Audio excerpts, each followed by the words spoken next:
والله انا لسه قاعده مع مجموعه من البنات، واحده منهم في جامعه بتقول لي تخيلي يا دكتوره بيحسدوني على العمل بتاع العمل الخيري. قلت لها اه انها نازله وعامله قافله ونازله وعامله حمله ونازله معرفش ايه، جابوها والله. نسمع من الرجال والنساء، هي ما بتتهدش دي، هي مش هتقعد تتهد دي.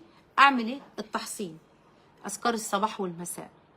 والامر دايما يعني الحاجه اللي فيها يعني سيبوا دوت للدعاء والامورهم اعلاميه، هم يعني ده ابتلاءهم الشهره وهكذا، لكن انت خبي على الامر وداري على الامر وخليه خبيئه بينكم. مش عايزه حاجه يا ساندي اروح اساعدك فيها، مش عايزه حاجه يا ساندي اروح اعملها لك، كنت عندكم حمله كذا، طب انا بعرف اعمل ده، ما تيجي اساعدك في اي حاجه. والله انا اعرف اخت، والله من البنات اللي اللهم بارك عليهم، وكانت في الجامعه تزوجت، تقول انتوا مش بتقولي لي عشان تزوجت، لا خدوني. وبعدين جاب يا بنتي انت حامل وعلى وشها، كانت شهر ولاده، والله وقفت وجت، وده اليوم اللي ولدت فيه بالليل، وكانت بالنهار بعد صلاه العصر لقاء في المسجد. قالت طب انا هقف انظم لكم الاحذيه، وقعدت تنظم في الاحذيه على باب المسجد وهي حامل في التاسع، وولدت في اليوم ده، وكانت جايه تعمل متابعه، ولدت في اليوم ده. ايه الهمه دي؟ ايه الهمه دي؟ اللهم بارك.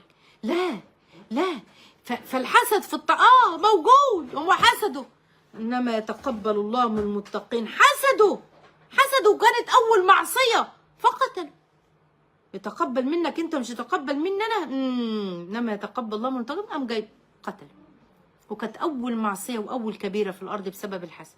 الدعاء والاذكار الصباح والمساء، وداري على امورك كلها، واستعينوا على قضاء حوائجكم بالسر والكتمان، والاخلاص والتحصين. سوره البقره، والله ان كان والله سوره البقره ما ينفع الايام دي الا من غير سوره البقره.